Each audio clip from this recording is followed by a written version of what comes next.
रिया बेटा, परसों करवा चौथ है ना, और शादी के बाद ससुराल में ये तुम्हारा पहला त्योहार है।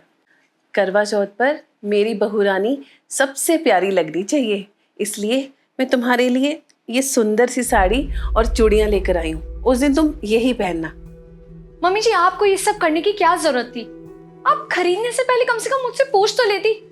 और वैसे भी मैंने करवा चौथ का आउटफिट पहले ही ले लिया था, इसीलिए मैं वही पहनूंगी। कोई बात नहीं बेटा, तुम ऐसा करना, सारा दिन अपनी खरीदी हुई ड्रेस पहन लेना, पर पूजा के समय थोड़ी देर ये वाली साड़ी पहन लेना। वो क्या है ना, हमारे यहाँ रिवाज है कि करवा चौथ पर सास के दिए हुए कपड़े ही पहनते हैं। मम्मी जी, आप किस जमाने की बात कर रही हैं? आप अपनी सोच मुझ पर मत थोपिए, और ये चूड़ियां और ये साड़ी आप अपने पास ही रखिए। ठीक है बेटा, तुम साड़ी मत पहनना, ऐसा करना इसमें से 2-4 चूड़ियां ही पहन लेना। वो क्या है ना कि शगुन हो जाएगा उससे। मम्मी जी, आप तो बस चुप ही रहिए। अरे, आप ऑफिस से इतना जल्दी आ गए? हाँ, आखिर मेरी माँ ने ऑर्डर किया था कि उनकी बहू कम बेटी को आज करवा चौथ की शॉपिंग पर लेकर जाना है, तो मैं आ गया। माँ, मैं टाइम से आया हूँ ना, डांटोगी तो नहीं ना मुझे? नहीं बेटा, तू बिल्कुल सही समय पर आया। तुम दोनों जाओ और घूम कर आओ, और हाँ, बहू के फेवरेट रेस्टोरेंट में डिनर भी करा के आना। जी माँ। अच्छा रिया, तुम रेडी हो जाओ, फिर चलते हैं।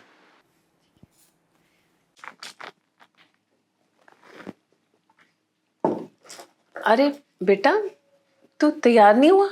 आज ऑफिस नहीं जाना तुझे? तेरी तबीयत तो ठीक है ना?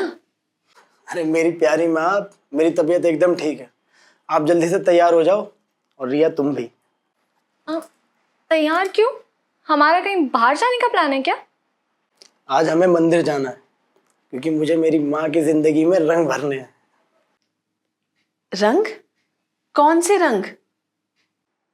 तुम सीधा सीधा बोलो ना, क्या बात है? डॉक्टर नागपाल को तो जानती हो तुम। आज मंदिर में माँ की शादी है उनके साथ। मेरी शादी? होश में तो हो तुम? ये तुम क्या बोल रहे हो? ये कोई उम्र है माँ की शादी करने की? जिस उम्र में उन्हें नाती पोते खिलाने चाहिए, उस उम्र में वो शादी करेंगी? तुम्हारा दिमाग तो नहीं खराब हो गया?